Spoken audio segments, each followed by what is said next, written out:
to take some of these activities home and share them with their family. Encourage them to take mindfulness activities home and do the mindfulness activities at the dinner table in order to encourage everybody in the family to learn how to be mindful.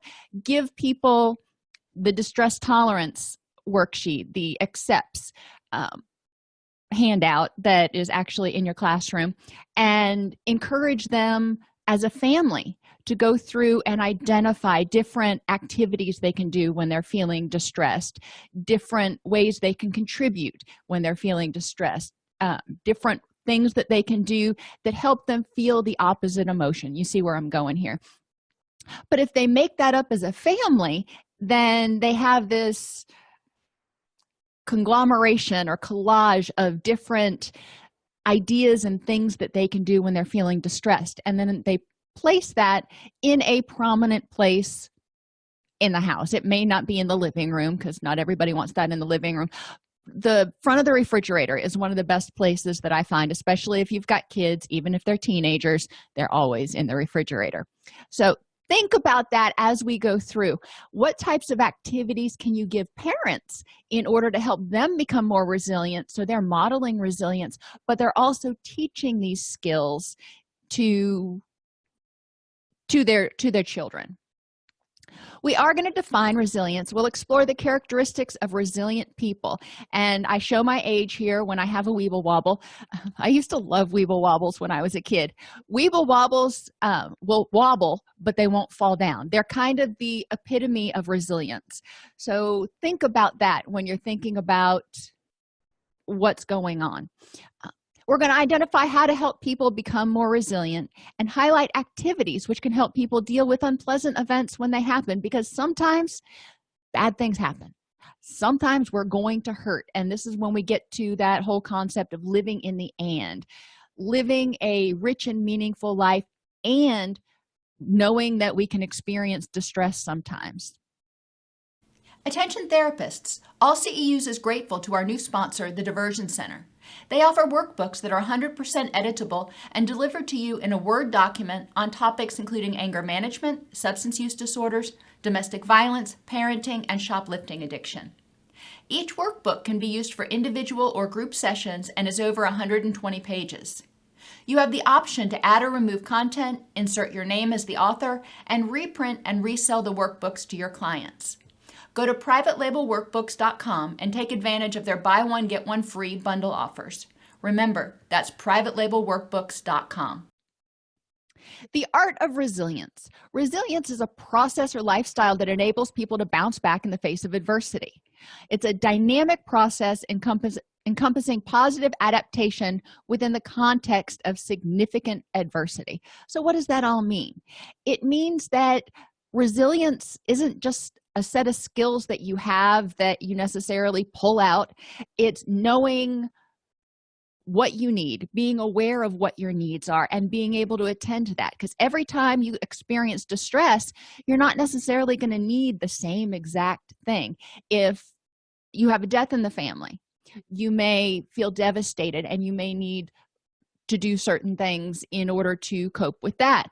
If you lose your job, or break up with your spouse, or get in an accident and experience some sort of permanent disability, those are all different losses or problems that you could experience, and each one of them may require slightly different tools and coping skills. Resilience develops over time as people are exposed to and successfully navigate stressors. One of the ways we can help children develop resilience is by allowing them to try and sometimes fail. And the key is here, sometimes. We want children to try. We want them to step outside their comfort zone and experience life. We want them to go through those Ericksonian stages of industry and whatever the other ones are. Can't think of them off the top of my head. But we want children to develop self-esteem and explore their environment, figure out what they're good at. That's wonderful, but they're not going to be good at everything. It's just the way life is. By being good, stable parents with a good attachment to our children, we are that secure home base that they can return to.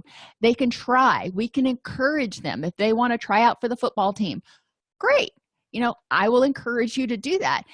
I may think in the back of my head, you might not make it. And if the person doesn't make it, then okay. I will still be there as your parent or guardian to encourage you and help you reflect on all the other things that you're good at. Sometimes you're going to fail. Children need to learn to deal with adversity, so when they experience it, they don't feel completely devastated and powerless. I want you to reflect on, and this may get a little dicey for a second, I want you to reflect on the political scenario right now. There are some people, for example, when Trump got elected, who were completely devastated and they didn't know how to go on. They couldn't even think about, okay, now what can I do in this situation? What parts do I have control over? Yes, may not be able to get him out of office if that's what you wanted. However, you can become active on campaigns for other Democratic people to help them take back the House or the Senate at that point, and eventually take back the White House. That is something you can do. Recognizing what people recognizing what they can do is part of resilience. Resilience means looking and going, okay, that knocked me down, but I can get back up and I can still have a good life. I can still affect my little part of the universe. There are some things we're not going to be able to change. And we also need to help everybody, children and adults, figure out how to deal with that. It is important, though, that children start learning how to deal with adversity from the time they're knee-high to a grasshopper. When they don't start learning that until high school or college, then it's harder for them to deal with it. If they've always succeeded and always won and always gotten their own way, it's more difficult for them to accept adversity. Not impossible, but it's much more ingrained in their brain that they're supposed to be able to succeed at everything.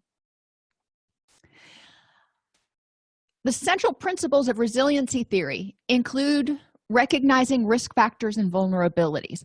All of us have unique characteristics and situations and environments that can be risk factors and vulnerabilities. We also all have protective factors and mechanisms.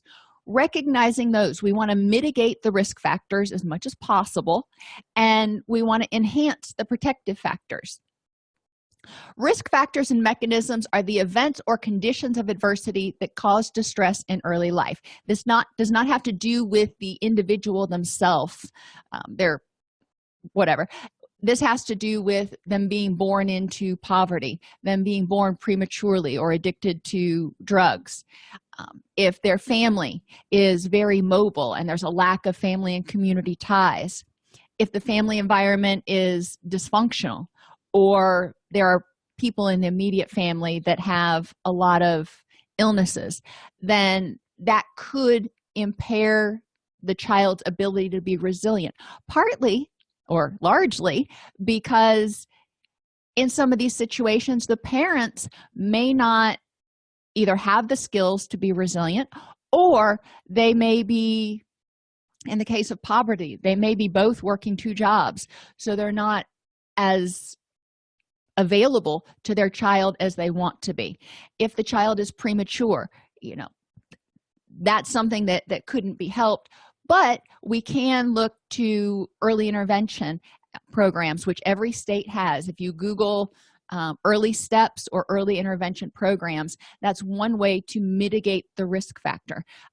Both of my children were micropreemies, so we were involved in early intervention from the get-go because they know that micropreemies are at a higher risk for certain developmental delays and things.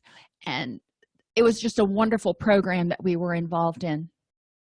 With poverty, we want to make sure that the whole family has access to safe housing. The whole family, the nuclear family, not necessarily grandma and everybody out there, although that would be nice. We want to make sure that the nuclear family has access to food, medical care, safe housing. We want to help them develop some sort of community ties, which can be a little bit challenging. But social support is so important for families, especially for parents. A lot of times, first-time parents, doubly especially, we haven't been there. We haven't been through it, and we don't necessarily know what is this supposed to be happening right now? There's no manual for how to raise a child. There are a lot of books out there, some of them conflicting. Many parents don't have time to read 50 different volumes on how to be a parent. We want to help them connect to the community so they have support, so they have a sounding board, so they have a sense of belonging. If there's an addicted or dysfunctional environment, while it's not addressing the child specifically, we are preventing or addressing as soon as possible adverse childhood experiences.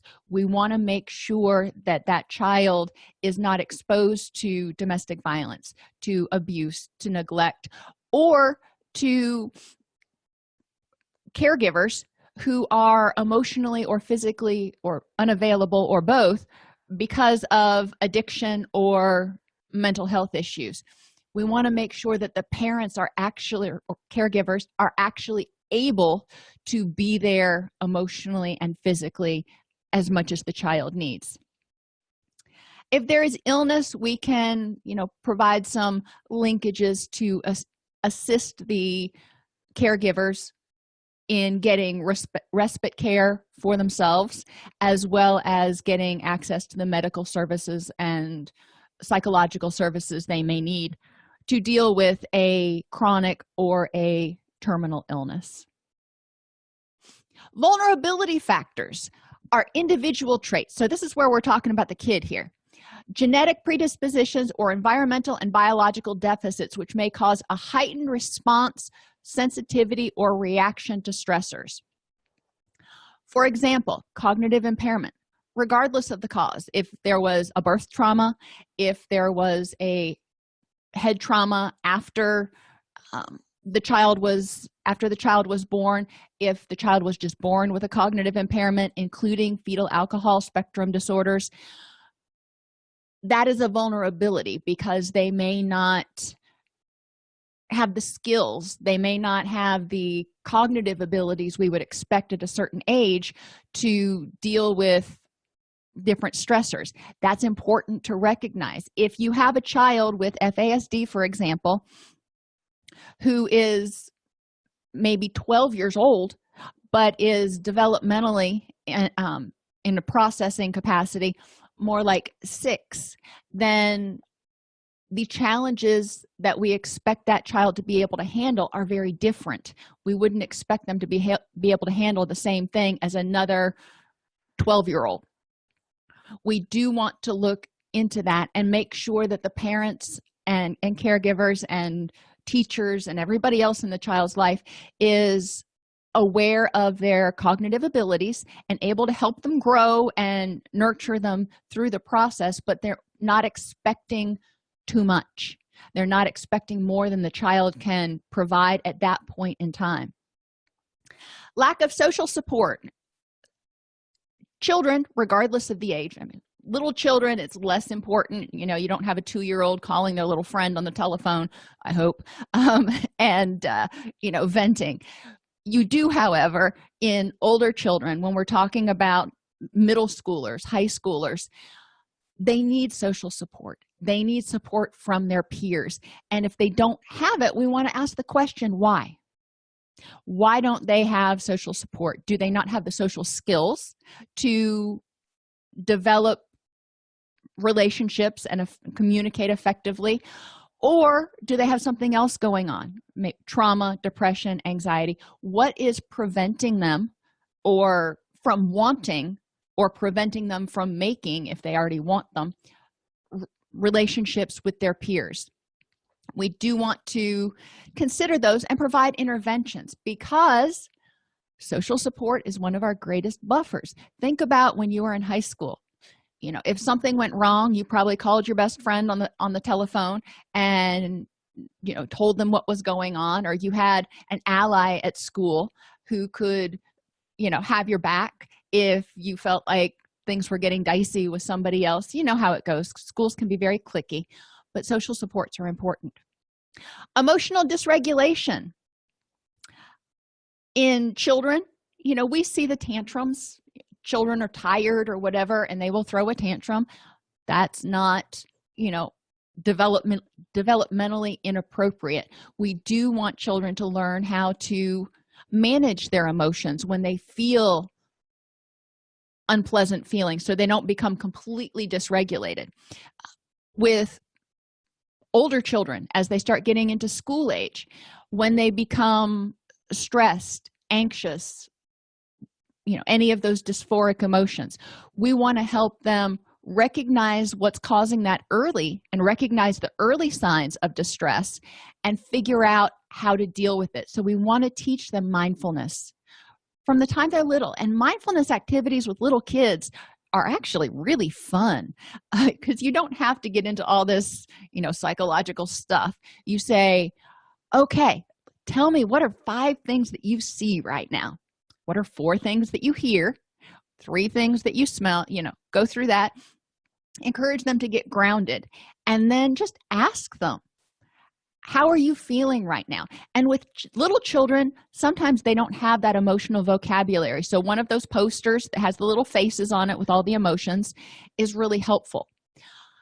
I've worked with a couple of kids who weren't as moved or didn't find the poster as helpful. They found colors more helpful. So they would say, I feel red, or I feel green. And then we started talking about what red or green meant in terms of feelings, but helping kids identify what they're feeling, help them recognize mindfulness, their physical sensations. Are they sleepy? Are they hungry? Are they feeling, anxious? Is their heart racing? What's going on with them, so they can start articulating those sorts of things. When my son, when he was little, and he would start to get sick, and unfortunately he had a lot of ear infections and stuff, more than I would have wanted when he was little, but I could always tell with about 2 days ahead of time before he would spike a fever. He wouldn't start acting puny. He'd actually start becoming more disorganized and more chaotic. And my son's very rigid, so when he was chaotic, it indicated something was amiss, and I would point that out to him. When he was, I guess he was about 3, he had started to really develop his self-awareness, and being a micro preemie, he would get overstimulated really easily by lots of different colors and things going on. And when he got overstimulated, he would melt down, and like any kid does. And I remember distinctly this one time I was working at the computer, and he had been playing in the living room, and he comes over to me and he says, Mommy, I'm overstimulated. He didn't say his L's very well. Popped his pacifier in his mouth and toddled into his room and sat on his bed. And in his room, one of his walls was just blank white, and that was soothing for him to just look at a blank white wall. There were no pictures, no Star Wars, no nothing. Those were on the other walls. There was one wall that was blank white. But I don't think he was even 3. He was right around that age. I'm overstimulated. Okie dokie. And when he was ready, when he felt better, he came out. It wasn't a punishing thing. He was just telling me he was taking a break. And that was sort of the beginning of his self-awareness of what was going on. Ineffective coping skills. If parents don't have them, children aren't going to have them because we're not born with them. It's important to kind of assess this. We can help parents, we help parents learn distress tolerance and mindfulness and teach it to their kids. And we can teach distress tolerance and mindfulness to children if they're our clients. We can also teach coping skills to parents and or to children. And I find that when I work with children, it's helpful to work with the child and say, okay, explain distress tolerance. We go through the stress tolerance worksheet and make a collage or whatever, and then I bring the parents in and we talk about what distress tolerance is, the activity that we did, and I encourage them to help Junior apply that throughout the upcoming week and to possibly model it themselves for Junior. So if they start using a distress tolerance activity, just kind of talk out loud and articulate that. Mood or addictive disorders in the person. If you're working with I've seen people who have started using marijuana or drinking alcohol as early as 9. If you see substance use in a underage person, or if you see evidence of a mood disorder in the person, screening and early intervention is so important. It's so much more difficult to deal with life on life's terms when you're already depressed or anxious. And we talk about it as, starting 25 yards back from where you're supposed to be. Everybody else is at the 50-yard line and you're 25 yards back. We want to help people sort of level the playing field, be starting from the same place, which means we need to help them address these things early on. Screening is super helpful. Letting parents know these are the signs to look for, because anxiety and depression and bipolar disorder look different in children, a little bit different in children than they do in adults. So these are the things to look for. And if you think it's becoming an issue, if you think your child may be developing a mood disorder or something, to get them to see their pediatrician. Poor physical health is another thing that impacts people's resilience. It's hard to bounce back when you hardly have the energy to get out of bed. It is hard to continue to push through and deal with adversity when you're in pain. It's hard to do any of this when your body doesn't have the building blocks it needs to make the neurotransmitters to help you feel happy and focused and energized. We want to make sure that people have good physical health. That means educating them, the children, in health class, and the parents through the pediatrician and public service announcements or whatever, about the importance of physical health and where to get access resources. If you're in chronic pain, here is a chronic pain support group. If you need assistance getting food because you don't have adequate nutrition, or if you've got a picky eater, here's where you can go to start getting resources, etc. We want to make sure that the parents have the tools they need to support the child, and regardless of age. Obviously, a 5-year-old is not going to be really hearing a whole lot about, the food pyramid and all that kind of stuff. That's over their head, which is why it's important that parents have these skills. If you're dealing with a highly sensitive child with low distress tolerance, okay, that's exactly what we're talking about here, is somebody who doesn't have a whole lot of resilience. We want to help them if they emotionally dysregulate. We want to validate how overwhelming it may feel and encourage them to use some distress tolerance skills to get into their wise mind. They've got to bring it back down and get out of that adrenaline haze before they can focus on anything. We want to help them figure out how to return to baseline. We want to help them identify, okay, when you came to me, you were really upset. You were devastated. Tell me about what led up to this. And, there may be not a whole lot that they're identifying, but they may identify some things. We want to help them identify if they are highly sensitive. We want to help them identify anything that might be a vulnerability that we can help mitigate. Do they have chronic pain? Do they have Crohn's disease, whatever? Are they getting adequate nutrition? Is their belly full with good food, not just Doritos and soda pop? With teenagers especially, there ain't nothing we can do about the hormones except for recognize that, teenagers and maybe even a little bit younger are going to have some pretty significant hormone fluctuations in there. One of the big things I find with youth, and I use that term kind of broadly, is they don't get enough sleep. Children under the age of 18 should be getting at least 18 hours, or not 18, sorry, at least 10 hours of sleep every night. And that just doesn't happen. You know, I know my children don't get 10 hours of sleep. I really want them to, but I'm really happy between 8 and 9 hours if we can get that.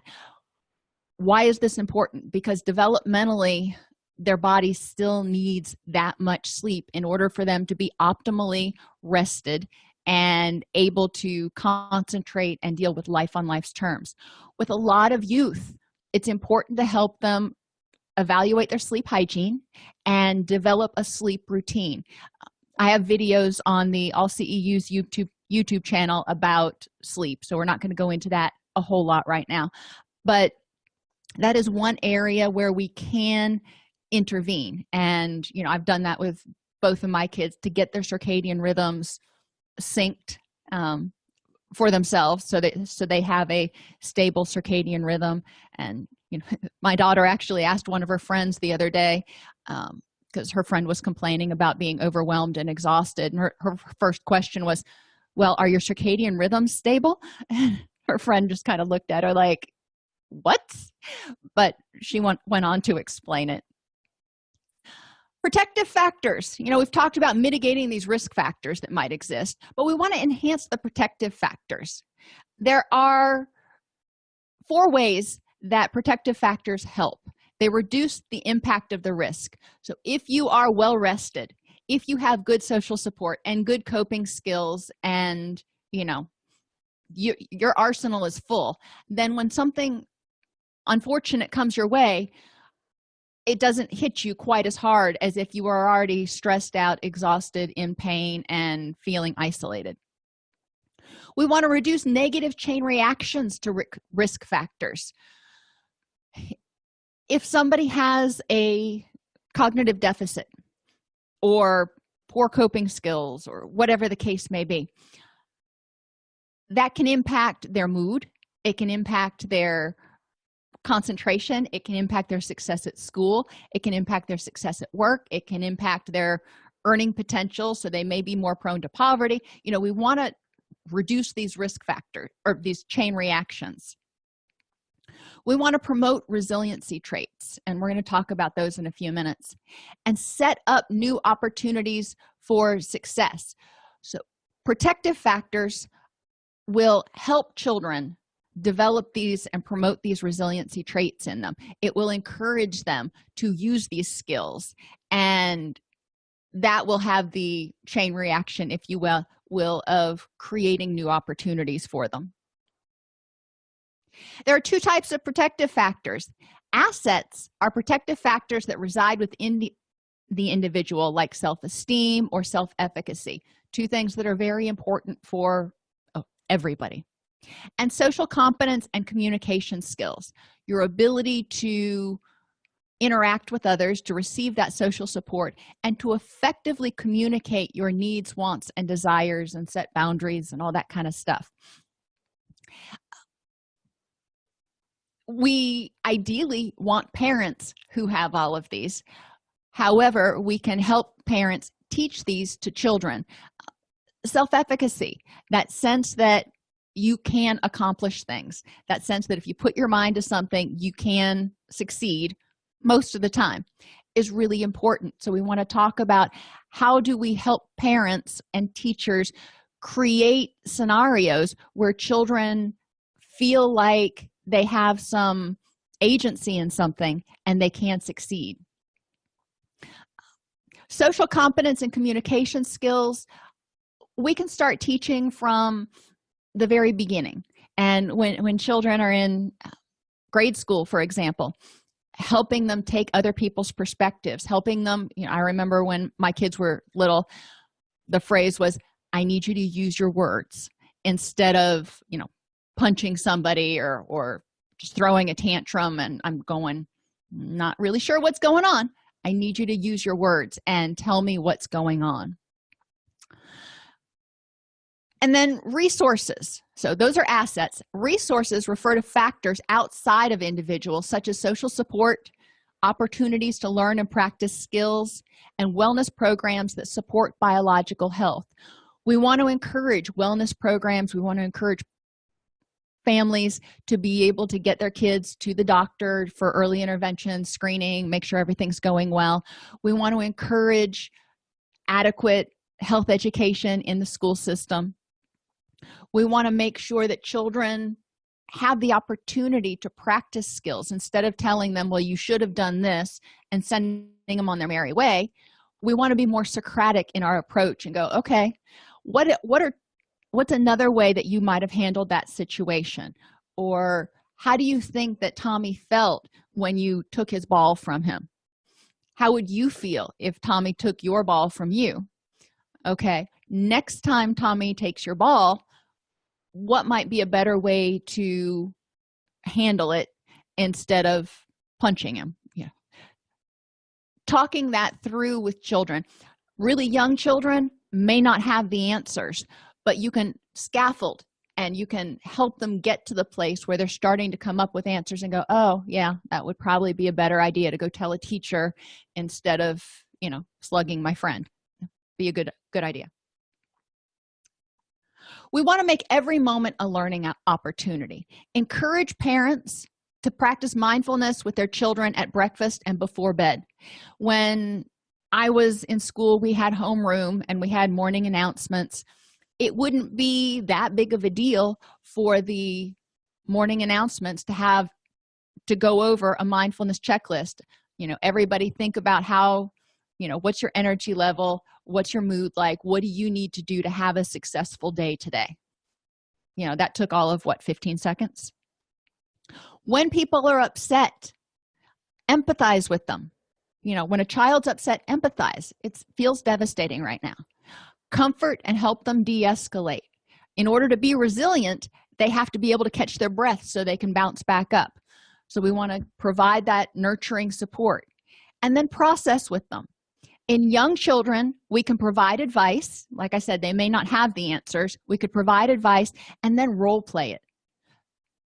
Next time Tommy steals your ball, what could you do instead? So, let's pretend I'm Tommy and, here's your ball. I'm going to take it from you. Now, you feel angry about that. What are you going to do? Role play with the small child what to do so they start learning these skills. In older children, we can use that Socratic questioning to brainstorm possible ways they can react in the future that might have a better outcome. The 6 C's of resilience: coping, control, character, confidence, competence, and connection. Coping, and these are assets. These are resiliency assets that we want to enhance in people.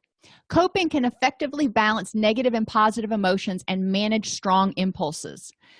Emotion regulation activities are great, and we want to help them prevent and mitigate vulnerabilities by engaging in daily mindfulness when they get up. If they get up and they know, like last night, my dogs were just being brats all night long.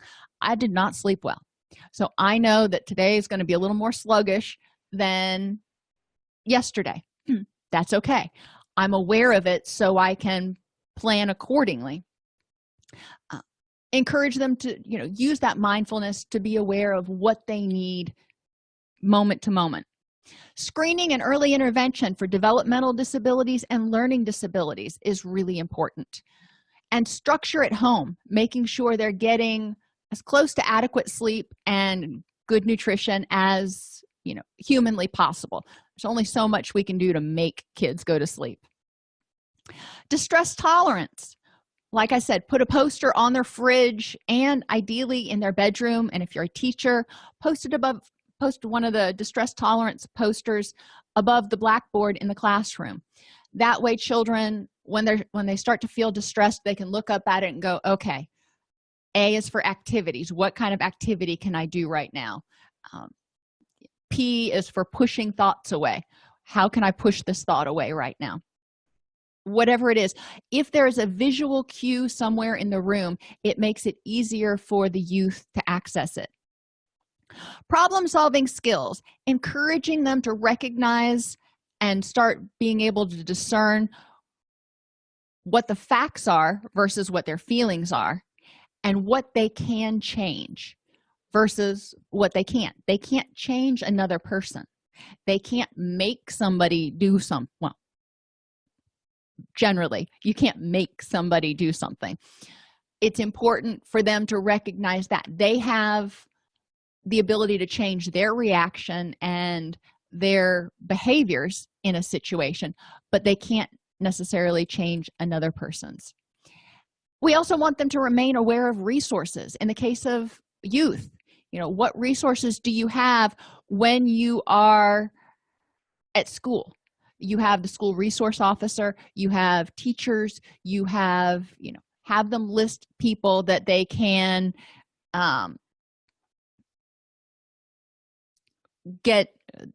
rely on.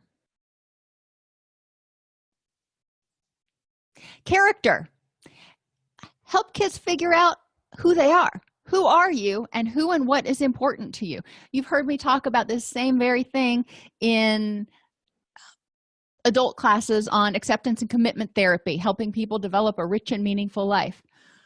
Tell me about yourself and what's important in your life. Kids don't have that filter, like, I shouldn't say that might sound like I'm bragging. They're going to tell you what they think and who they are and what's important to them. And if they do stumble a little bit, you can help them brainstorm some different things.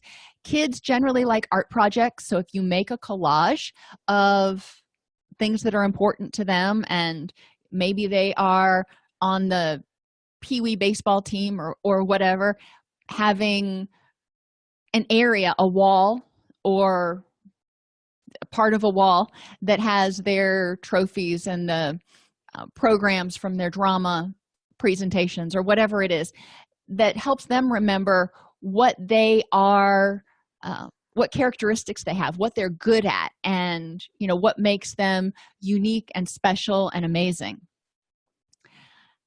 Encouraging them to recognize the things that they can change in a situation.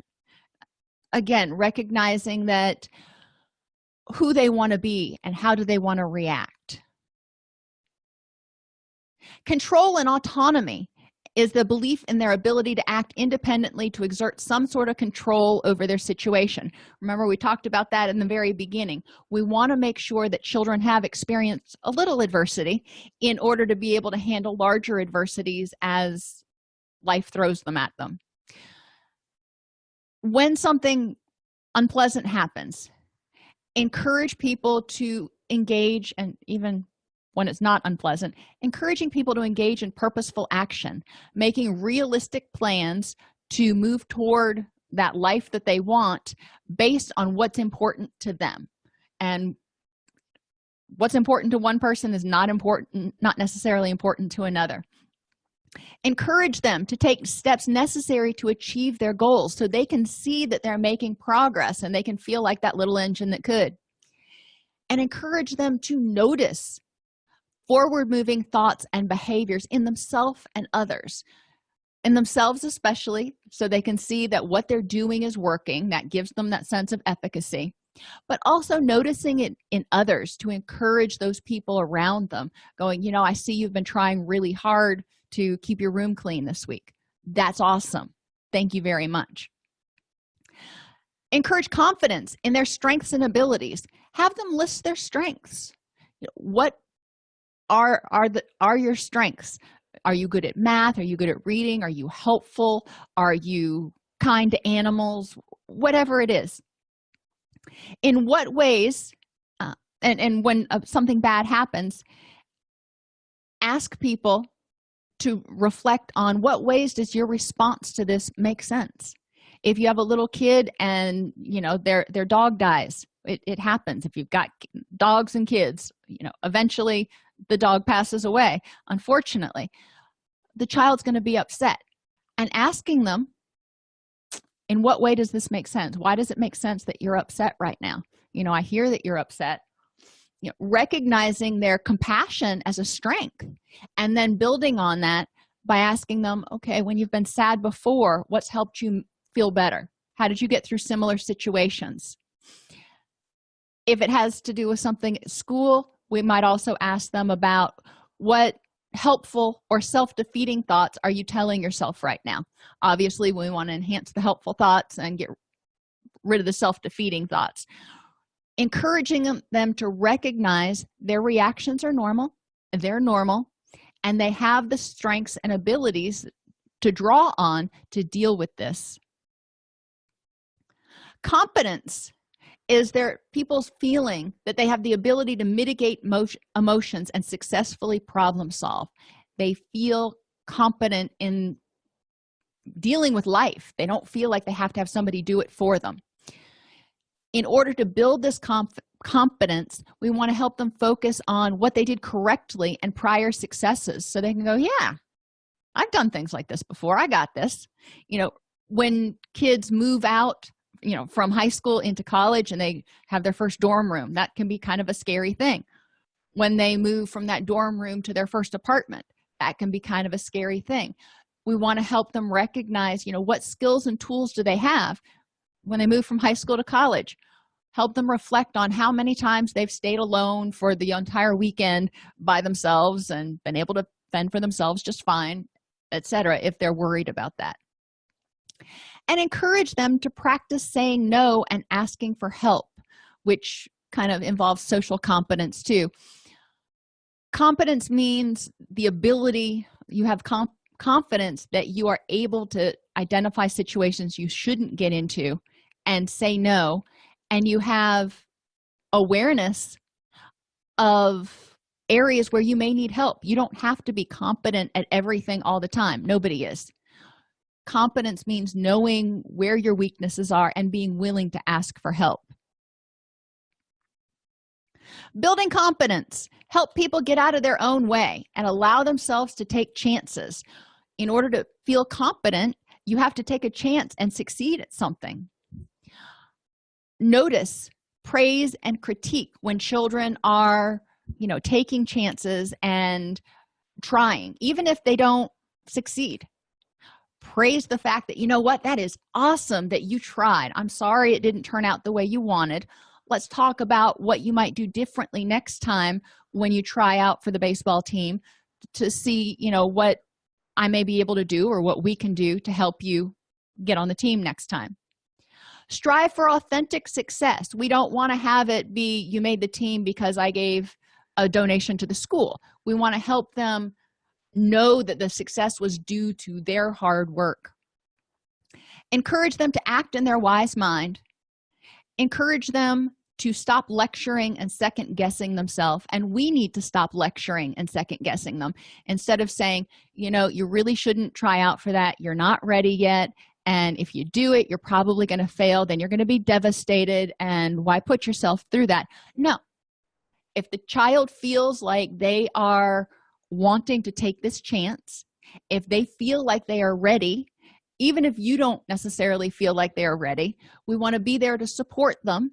And then if they fail, be there to help them navigate that and figure out what to do differently the next time. Encourage them to rely on assistance and feedback from others to help meet new challenges. In order to build competence in something, you have to learn. In order to learn, you have to learn from someone or something, whether it's a YouTube video or a person or a book.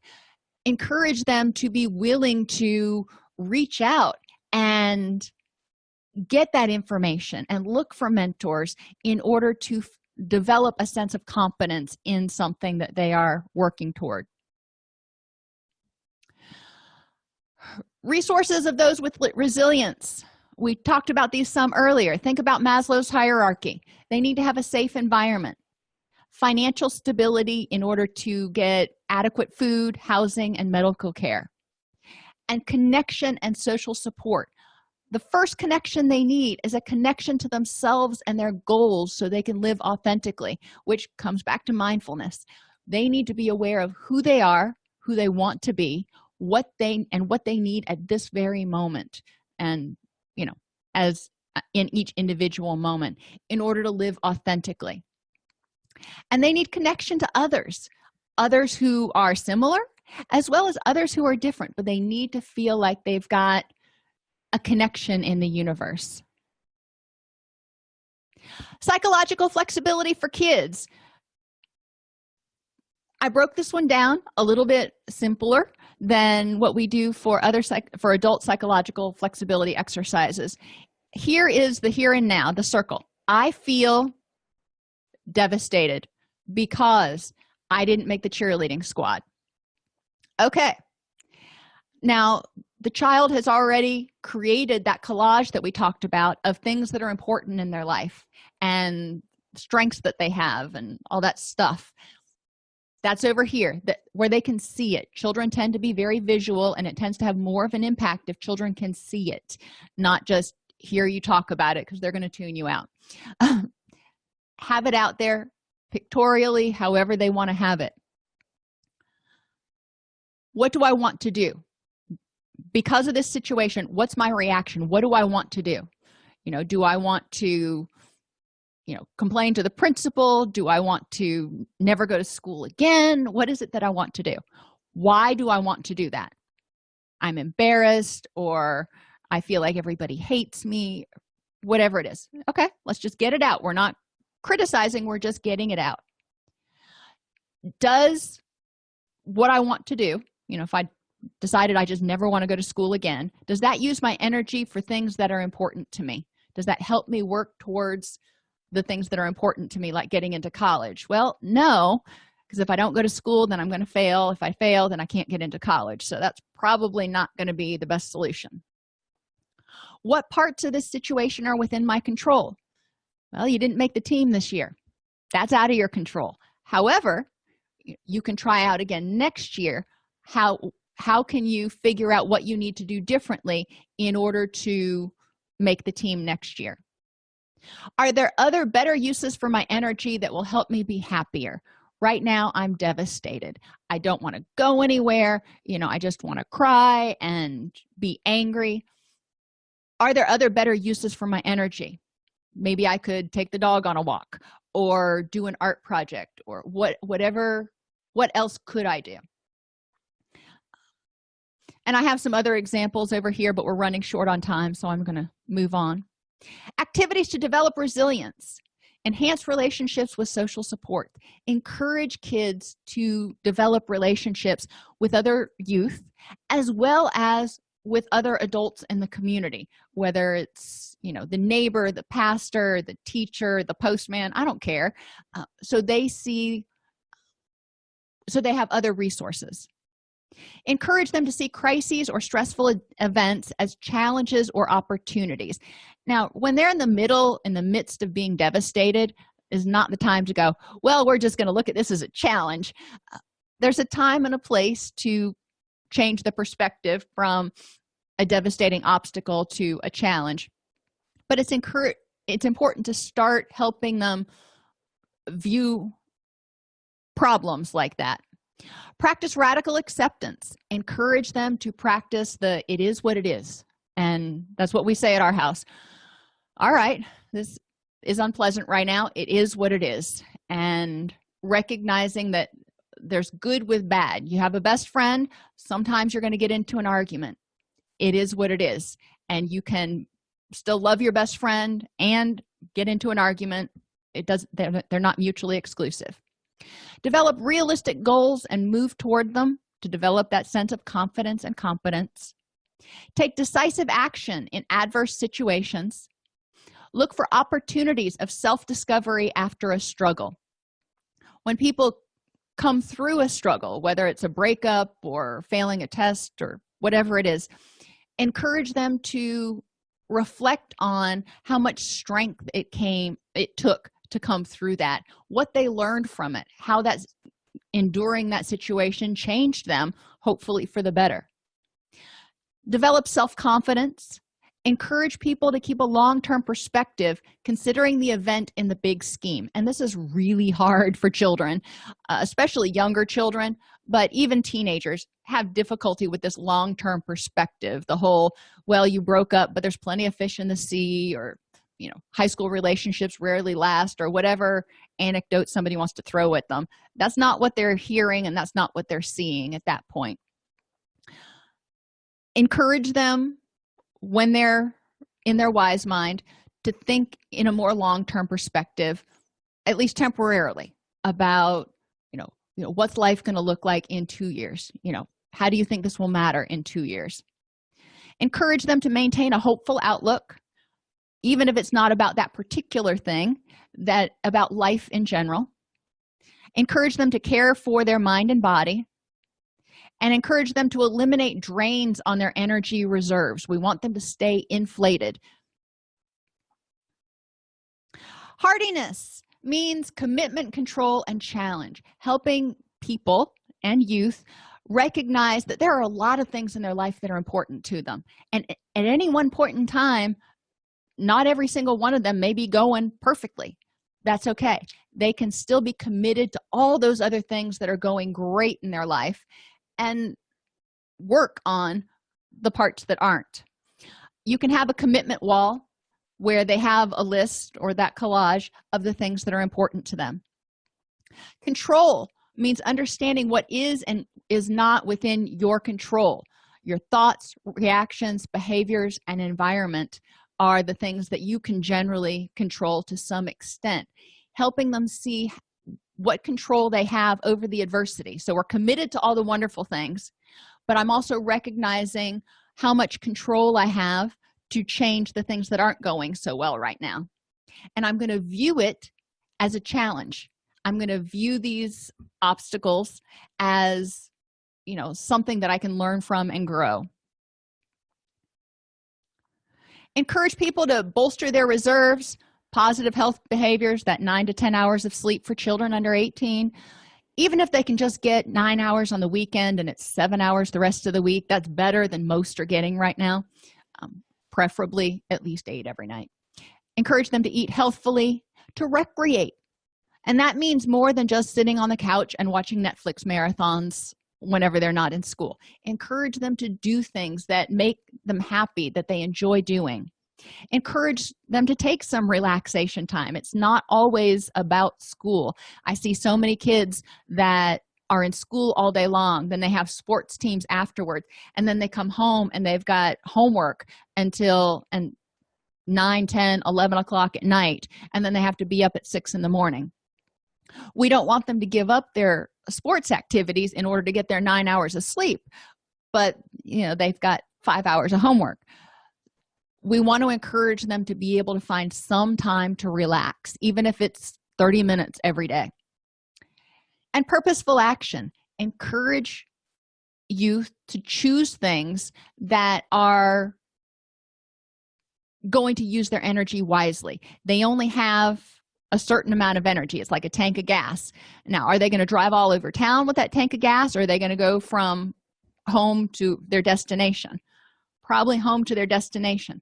Same thing with their energy. What is it they want out of life, and how can they use their energy in a way that gets them moving in that direction? When unexpected crises happen, have a crisis plan. Don't wait until there's a crisis. Have a plan ahead of time. What can the youth do to help regulate their emotions? Help them reflect on, does staying miserable serve a purpose? This is obviously for older youth. Does staying depressed and moping around the house for weeks on end serve a purpose? Help them redirect anger and fear impulses metaphorically. If they get really angry and they want to rip somebody a new one, have them get out cardboard. We get shipping. You've always got boxes around the house. Have them tear it up. Just tear the heck out of that thing. If they want to run away, encourage them to go on a run, not to actually run away. If they want to get something off their chest, bench press works or push-ups, both of those things can help. It encourages them to, visualize what they want to do and use that energy in a productive way. Practice radical acceptance and distress tolerance. Identify and address the problem and create a happiness plan. This is the problem. In order for me to be happy, what needs to change? Encourage them to look at time management. In order to make that change happen, what must be done and what are my time constraints? Get social support. Who can I call? And have those phone numbers handy on your phone or wherever. Who can I call when I need assistance? And make boundaries acceptable. Encourage youth to be comfortable saying, you know what, I just need some space right now. Help them develop learned resourcefulness, kind of like MacGyver. When efforts to change something is successful, then expectations are often generalized to other situations.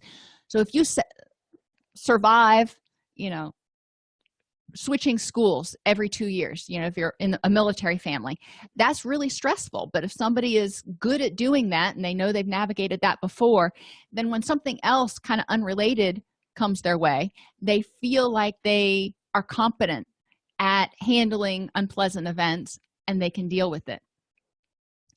We want to help them assess a situation by asking what needs to be done, what are my options, can I do this?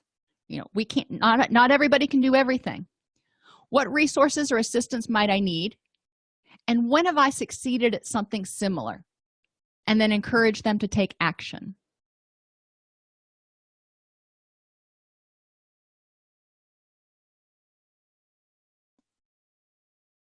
Self-efficacy. Encourage them to focus on previous successes. Have them keep a success scrapbook. Encourage them to see others who are similar and who have succeeded. For example, Michael Jordan was cut from his high school varsity squad. Nobody would hire Walt Disney, and his first company went bankrupt. Steven Spielberg was rejected from the University of Southern California's film school twice, and then later, when he became famous, he got an honorary degree. Oprah was fired as a TV anchor. So there's lots of examples of really successful people who have had life hand them lemons occasionally, and how did they deal with it? Elicit positive self-talk and supportive statements from others, and help them learn how to manage their physiological arousal so they're not in their emotional mind and they're not feeling completely anxious. Steps to happiness when life sucks. Support other people. Sometimes helping other people out helps you feel better. Take stress breaks. Remember your comebacks. Identify your strengths and your resources. Take care of yourself physically. Practice radical acceptance and recognize that every moment is a new beginning. So I may feel awful right now, but now's a new moment. So every moment is a new beginning. You don't have to wait until you wake up tomorrow to start over again. Take a deep breath and go, okay, let's have a new beginning. View adversity as an opportunity for growth. Practice optimism and focus on small positive changes. Focus on what you can control by changing the situation causing the distress, controlling the meaning of the situation to you. What does this mean? It means my life is over. Okay, does that really mean, is that really what it means? So look at altering your perception of the severity, importance, or your personal responsibility, because sometimes it's not you, it's somebody else. And encourage people to learn how to control their stress response. They can by using deep breathing, relaxation exercises, exercise itself, or verbal or written modes of expressing their feelings. So resilience is the learned art of bouncing back in the face of adversity. Early risk and vulnerability factors may have prevented clients from developing necessary protective skills and resources. We can help them develop those. If you're working with a child who was premature or has developmental delays or was put in foster care, those are some early adversities. It doesn't mean that they can't overcome those. Programs aimed at preventing risk factors or mitigating their impact help build resilience.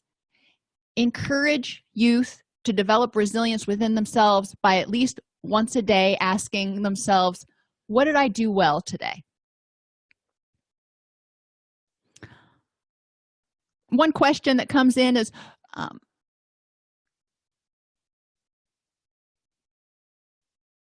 the social cues resource, tell me a little bit more about that. I'm sorry, I'm drawing a blank on what you are reading. Body language.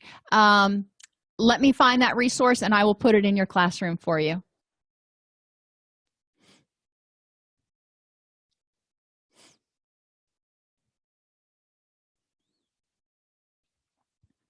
All right, are there any other questions?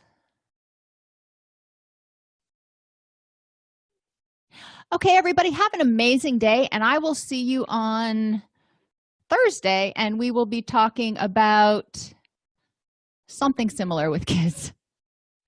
Sorry.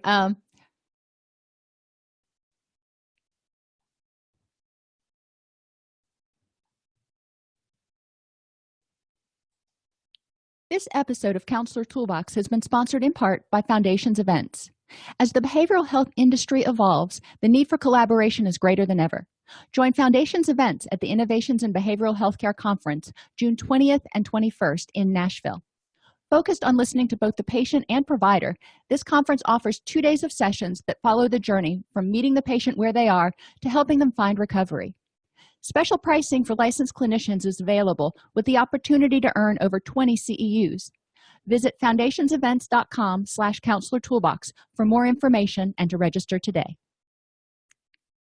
If this podcast helps you help your clients or yourself, please support us by purchasing your CEUs at allceus.com or getting your agency to sponsor an episode. A direct link to the on-demand CEUs for this podcast is at allceus.com/podcast CEUs. That's allceus.com/podcast CEUs. To sponsor an episode of Counselor Toolbox and reach over 50,000 clinicians per week, go to allceus.com/sponsor. Thank you.